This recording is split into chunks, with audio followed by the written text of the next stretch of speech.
Good morning dear student.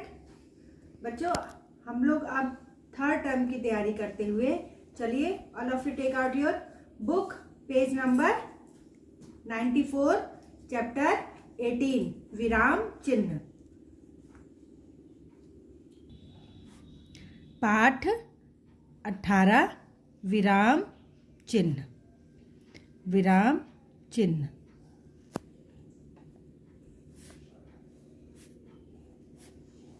बच्चों, यहाँ पे दो शब्द हैं, विराम और चिन्ह।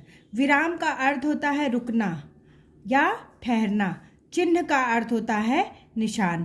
तो जब हम अपनी भाषा यानी कि व्याकरण को पढ़ते हैं, और बच्चों एक बात और ध्यान रखिएगा, व्याकरण विराम चिन्ह के बिना एकदम बेकार है, क्योंकि विराम चिन्हों से ही हम अपने जो हम बोलते हैं उसमें भी हम विराम चिन्ह का प्रयोग करते हैं, जो हम सुनते हैं उसमें भी मेरे कानों में ये आता है हम लोगों के कि विराम चिन्ह यहाँ पे लगेगा, या जब हम पढ़ते हैं तब हमको भी लगता है हम सभी को कि यहाँ पर विराम चिन्ह होना चाहिए। और विराम चिन्ह जो है वो भावों तथा विचारों को भाषा के द्वारा व्यक्त करते हैं तथा अपनी बात को समझाने के लिए, यह किसी बात पर बल देने के लिए जब हम कुछ देर रुकते हैं उसे ही विराम कहा जाता है, उसे ही विराम कहा जाता है। और जब हम किसी चिन्ह का प्रयोग करते हैं लिखते समय, जब हम इन्हीं विराम को प्रकट करने के लिए यानी कि इस ठहरने को प्रकट करने के लिए विराम को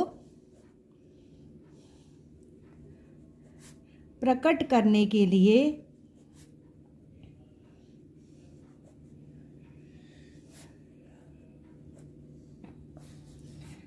लिखते समय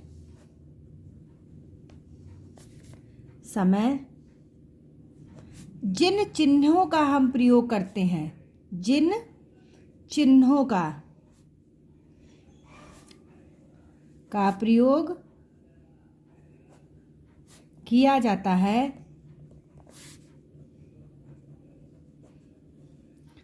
उसे विराम चिन्ह कहते हैं, उसे विराम। अब देखिए हमने भी यहाँ पे एक विराम चिन्ह लगाया यानी कि कॉमा, इसको क्या बोलते हैं? कॉमा को बोलते हैं अल्प विराम, इसे थोड़ी देर ठहरना, उसे विराम चिन्ह। अब देखिए विराम लिखे हैं, इसके बीच में भी हम एक चिन्ह का प्रयोग कर रहे हैं, इसे हम कहते हैं योजक चिन्ह। चिन्ह योजक मतलब होता है दो शब्दों को मिलाने वाले चिन्ह को हम योजक चिन्ह कहते हैं, विराम चिन्ह कहा जाता है। बच्चों यहाँ पे हमारी बात पूरी हो गई है, ठीक है? तो हम यहाँ पर पूर्ण विराम का चिन्ह लगा देंगे। अब चलिए आते हैं हम इसके प्रश्न पर। प्रश्न बनता है कि विराम चिन्ह किसे कहते हैं? विराम चिन्ह किसे कहते हैं? तो इसकी परिभाषा आएगी कि व्याकरण में रुकने की प्रक्रिया को स्पष्ट करने के लिए, व्याकरण या भाषा में रुकने की प्रक्रिया को स्पष्ट करने के लिए जिन संकेत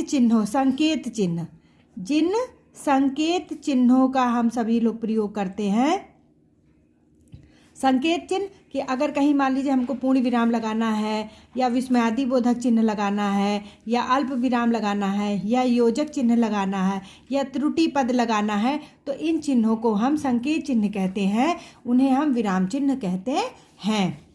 विराम चिन्हों का प्रयोग सावधानी पूर्वक तथा उचित स्थान पर किया जाना चाहिए। एक बात और हम स्टूडेंट्स आप लोगों को बता दे रहे हैं कि आप क्लास 8th में हैं, जब आप क्लास 9th में पहुंचेंगे तो इन्हीं विराम चिन्हों के लिए एक प्रश्न आता है कि निम्नलिखित अशुद्ध वाक्यों को शुद्ध कीजिए। मान लीजिए कभी कभी आपका पूरा सेंटेंस सही रहता है, उसके लास्ट में आपका विराम चिन्ह नहीं लगा होता, और आप क्या करते हैं बीच में पूरा पढ़ रहे हैं लेकिन आप लास्ट में नहीं देख रहे हैं कि किस प्रकार का चिन्ह उसमें मांगा जा रहा है, विराम चिन्ह मांगा जा रहा है कि प्रश्नवाचक चिन्ह मांगा जा रहा है कि विस्मयादि बोधक चिन्ह मांगा जा रहा है कि पूर्ण विराम मांगा जा रहा है। इसलिए आप लोग बहुत ध्यानपूर्वक ये विराम चिन्ह वाला चैप्टर पढ़िएगा। विराम चिन्ह भाषा को स्पष्ट तथा प्रभावशाली बनाते हैं। हिंदी भाषा में निम्नलिखित विराम चिन्हों का प्रयोग होता है, जैसे पूर्ण विराम। जब हम किसी वाक्य को लिखते हैं, जैसे बच्चों देखिए, जैसे राम विद्यालय, विद्यालय शब्द भी दो तरीके से लिखा जाता है, जा रहा है। तो ये एक साधारण वाक्य है, ये एक सरल वाक्य है और उसमें हम पूर्ण विराम का चिन्ह लगा देंगे। ठीक है, अब अगला आता है अल्प विराम। राम और श्याम विद्यालय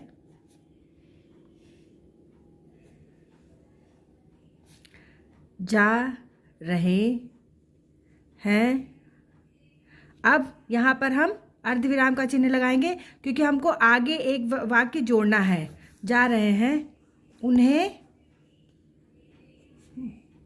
विद्यालय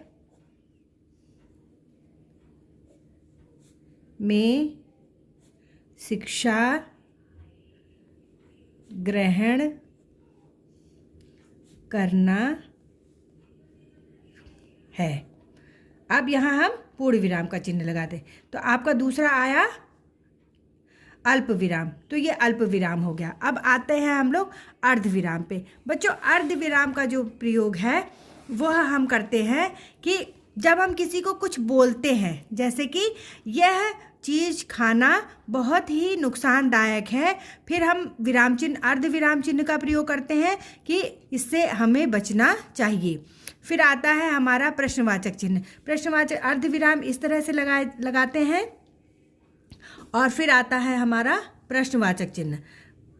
प्रश्नवाचक चिन्ह आप सभी को पता है, क्वेश्चन मार्क बोला जाता है इसको। फिर आते हैं हम विस्मयादि बोधक चिन्ह। इंग्लिश में इसको एक्सक्लामेटरी भी कहा जाता है। विस्मयादि बोधक चिन्ह जैसे वाह क्या सुंदर बगीचा है, वाह कितना सुंदर पुस्तक है, या वाह कितना सुंदर पुष्प है। अब आते हैं हम लोग कोष्ठक पे, जिसको हम लोग ब्रैकेट भी बोलते हैं। जब किसी भी चीज़ को बहुत ही हम उसको निर्देशित करते हैं कि बताते हैं कि बहुत ही ये हमारे लिए बहुत इम्पॉर्टेंट है, बहुत ही महत्वपूर्ण है, तो हम कोष्ठक का प्रयोग करते हैं। उद्धरण चिन्ह यानी कि इसको बोलते हैं, उद्धरण को इंग्लिश में अगर माना जाए तो इसको बोलते हैं हम किसी भी चीज़ को विशेष लिखने के लिए या एग्जाम्पल देने के लिए, या हम उद्धरण इसको भी बोल सकते हैं। जब किसी का कथन मूल रूप से लिखा जाता है तो दोहरे उद्धरण चिन्ह का प्रयोग किया जाता है तथा पुस्तकों के नाम व उपनाम इकहरे उद्धरण चिन्हों के भीतर लिखे जाते हैं। नेताजी ने कहा था, तुम मुझे खून दो मैं तुम्हें आज़ादी दूंगा। कामायनी, देखिए ये एक पुस्तक का नाम है, इसे हमने सिंगल इन्वर्टेड कॉमा सिंगल उद्धरण चिन्ह में रखा है। जयशंकर प्रसाद की रचित महाकाव्य है। अब आते हैं हम लोग अगला निर्देशक चिन्ह। निर्देशक का अर्थ होता है किसी चीज़ को बताना। इस चिन्ह का प्रयोग किसी बात को स्पष्ट करने के लिए, संवादों के पूर्व अथवा वाक्य में आगे आने वाले विवरण का संकेत देने के लिए किया जाता है। जैसे क्रिया के दो भेद होते हैं, अकर्मक और सकर्मक। संज्ञा के इतने भेद होते हैं, ये या हम ये लिख सकते हैं कि अकर्मक और सकर्मक क्रिया के भेद।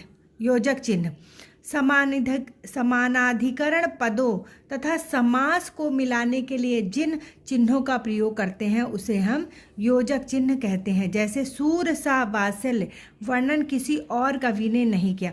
परंतु बच्चों, एक और हम बात आपको बताना चाहेंगे कि योजक चिन्ह कभी कभी हम एक साथ एक ही शब्द को दो बार बोलते हैं, जैसे कभी, फिर हम योजक चिन्ह का प्रयोग करेंगे कभी, जल्दी जल्दी।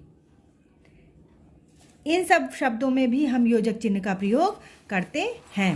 फिर आते हैं विवरण चिन्ह। जैसे इस चिन्ह का प्रयोग वाक्यांशों के विवरण में विषय में विवरण, सूचना तथा निर्देश देने के लिए किया जाता है। वचन दो प्रकार के होते हैं, एक वचन व बहुवचन। अब ये जो चिन्ह लगा है, ये जो आपका है विवरण चिन्ह की, आगे इसके बारे में बताया जा रहा है। अगला आया या लाघव चिन्ह। लाघव चिन्ह जो है किसी बड़े शब्द को संक्षेप में लिखने के लिए उस शब्द का प्रथम अक्षर लिखकर उसके आगे शून्य लगा देते हैं, जैसे पंडित। या फिर हम जब लिखते हैं डॉक्टर, आगे इसके हम लाघव चिन्ह, लाघव का अर्थ होता है लांघना या उसके आगे चलना। बच्चों इसमें एक चिन्ह के बारे में आपको नहीं बताया गया है, वो हम आपको बता रहे हैं, ये आप जरूर लिखिएगा। त्रुटि पूरक चिन्ह, ये आपकी बुक में नहीं है लेकिन ये भी बहुत ज़रूरी है बच्चों। जैसे हम लोग मान लीजिए लिखते हैं कि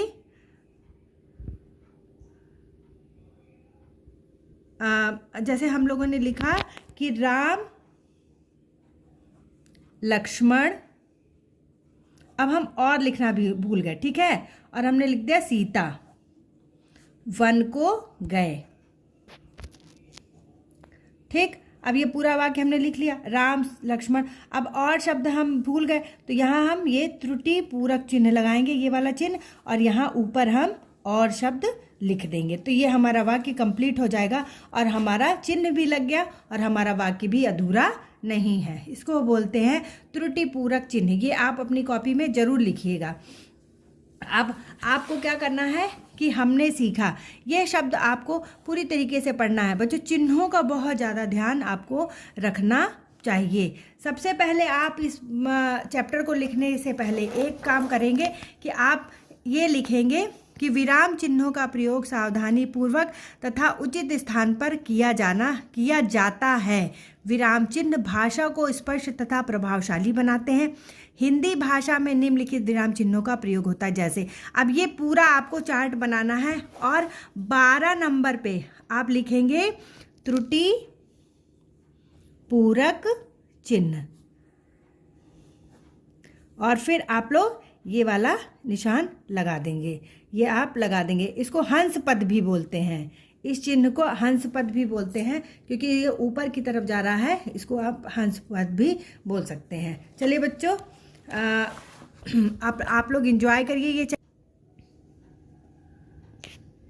All of you read very carefully this chapter and complete your question answer, and all of you make the chart of viram chinh. Okay, चलिए, आप have a nice day students. Thank you.